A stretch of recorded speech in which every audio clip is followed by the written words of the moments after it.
नमस्कार। कभी ऐसा हुआ है कि गूगल मैप्स के निर्देशों को बस यूं ही फॉलो करते हुए आप अपनी मंजिल तक तो पहुंच गए, पर बाद में आपको जरा भी याद नहीं कि आप कौन से रास्ते से आए? या फिर फोन के बिना किसी का नंबर याद करने में दिक्कत होती है? हम सब अपनी जिंदगी को आसान बनाने के लिए आर्टिफिशियल इंटेलिजेंस का इस्तेमाल तो कर रहे हैं, लेकिन क्या हो अगर यही सुविधा असल में हमें दिमागी तौर पर कमजोर बना रही हो? आज हम इसी परेशान करने वाले सवाल की तह तक जाएंगे।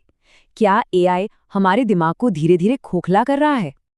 देखिए, ये सवाल अब सिर्फ कोई साइंस फिक्शन वाली बात नहीं रही। हमने एआई को एक ऐसे टूल के तौर पर अपनाया था जो हमारी काबिलियत को और बढ़ाएगा। लेकिन हाल की जो वैज्ञानिक स्टडीज हैं, वो एक चौंकाने वाली हकीकत की तरफ इशारा कर रही हैं। रिसर्च से पता चल रहा है कि जब हम अपने काम एआई को सौंपते हैं, तो हमारी दिमागी एक्टिविटी में साफ तौर पर गिरावट आती है। तो हमारी सोचने समझने की शक्ति के भविष्य के लिए इसका क्या मतलब है? चलिए पता लगाते हैं। चलिए, एक छोटा सा बड़ा मजेदार मेमोरी टेस्ट करते हैं। जरा सोचिए, आज से 10 साल पहले आपको कितने लोगों के फोन नंबर जुबानी याद थे? शायद 5, 7 या उससे भी ज्यादा। और आज शायद अपना खुद का भी मुश्किल से याद हो। पहले हम किसी शहर में लैंडमार्क्स और अपनी याददाश्त के सारे रास्ता खोजते थे, और आज बस गूगल मैप्स की आवाज के पीछे पीछे चलते रहते हैं। ये तो रोजमर्रा की बातें हैं। अब देखते हैं कि जब हमारा दिमाग इस तरह ऑटो पायलट पर चला जाता है, तो इसके पीछे के चौंकाने वाले वैज्ञानिक सबूत क्या कहते हैं। एक हालिया स्टडी को देखते हैं। इसमें कुछ छात्रों को निबंध लिखने के लिए कहा गया।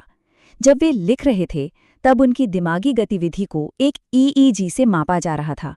ये असल में सेंसर वाली एक कैप होती है जो दिमाग की इलेक्ट्रिकल एक्टिविटी को ट्रैक करती है, जिससे हमें ये पता चलता है कि दिमाग कितनी मेहनत कर रहा है। अच्छा, तो इन छात्रों को 3 अलग-अलग ग्रुप्स में बांटा गया था। और जो नतीजे सामने आए, वो सच में आंखें खोलने वाले थे। जिस ग्रुप ने बिना किसी टूल के लिखा, उनकी दिमागी सक्रियता सबसे ज्यादा थी। मतलब उनका दिमाग पूरी तरह से काम में लगा हुआ था। गूगल सर्च वाले ग्रुप की दिमागी सक्रियता बीच में थी। लेकिन चैट जीपीटी वाला ग्रुप, उनकी ब्रेन एक्टिविटी एकदम से नीचे गिर गई। ये इस बात का सीधा सीधा वैज्ञानिक सबूत है कि एआई का इस्तेमाल करते समय दिमाग ऑटो पायलट मोड में चला जाता है और सोचने का काम मशीन पर छोड़ देता है। और बात यहीं खत्म नहीं हुई। लंबे समय में देखा गया कि चैट जीपीटी का इस्तेमाल करने वाले छात्र धीरे धीरे आलसी होते गए। वे सिर्फ कॉपी पेस्ट करने लगे, और सबसे खतरनाक बात, उन्हें याद ही नहीं था कि उन्होंने लिखा क्या है।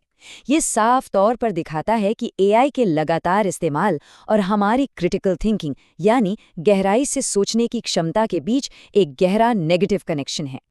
लेकिन क्या नई टेक्नोलॉजी को लेकर ऐसा डर पहली बार देखा जा रहा है? चलिए एक नज़र इतिहास पर डालते हैं कि क्या इनोवेशन को लेकर ऐसी घबराहट पहले भी हुई है।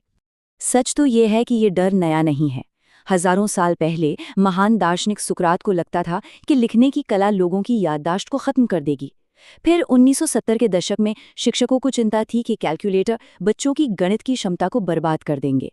और 2011 में गूगल इफेक्ट सामने आया, यानी हम जानकारी याद रखने के बजाय ये याद रखते हैं कि जानकारी मिलेगी कहाँ।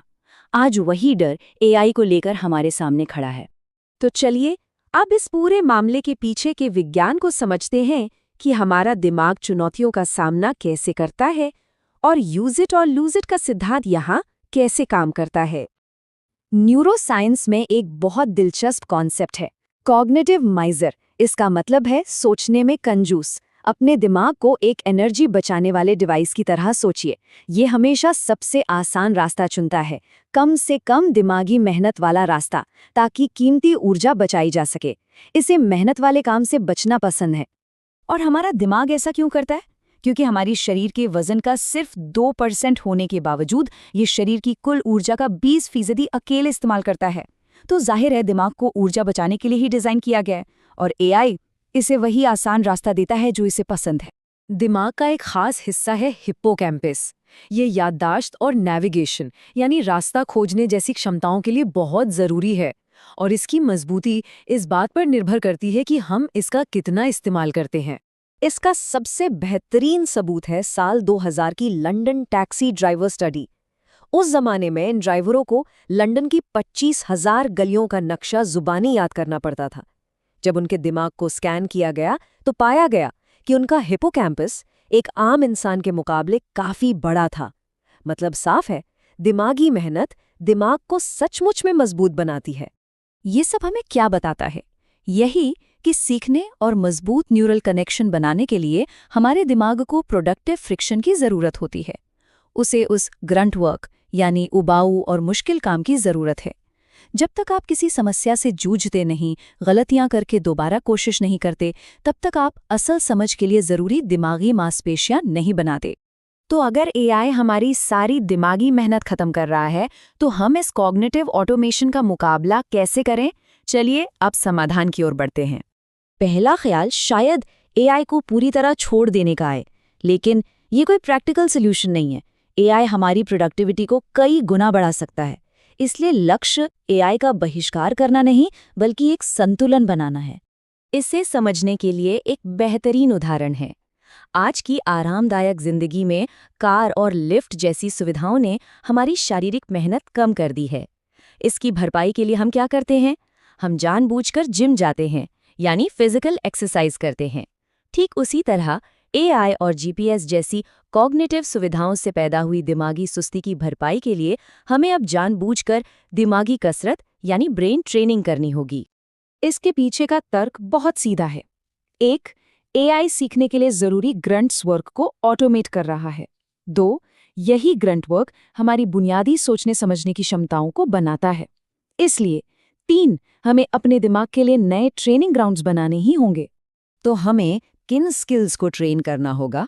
बिल्कुल बुनियादी चीजें, मेंटल मैथ, ताकि कैलकुलेटर पर निर्भर रहने के बजाय हमारी शॉर्ट टर्म मेमोरी मजबूत हो, ध्यान और फोकस जो आज की दुनिया में एक सुपर पावर की तरह है, और सबसे जरूरी लॉजिकल और क्रिटिकल थिंकिंग, वही स्किल्स जिन्हें एआई ऑटोमेट करने की कोशिश कर रहा है और जिन्हें खोने का खतरा सबसे ज्यादा है।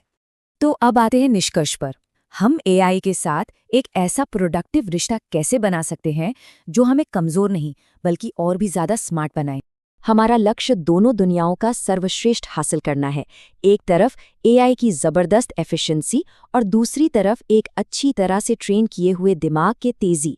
हमें सुविधा और बुद्धि के बीच किसी एक को चुनने की जरूरत नहीं है, हम दोनों को साथ रख सकते हैं।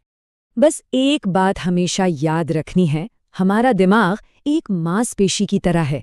आप इसका जितना ज्यादा इस्तेमाल करेंगे, ये उतना ही बेहतर और मजबूत होता जाएगा। तो अब ये सवाल आपके लिए है, एआई के इस दौर में आप अपने दिमाग को ट्रेन करने के लिए क्या करेंगे?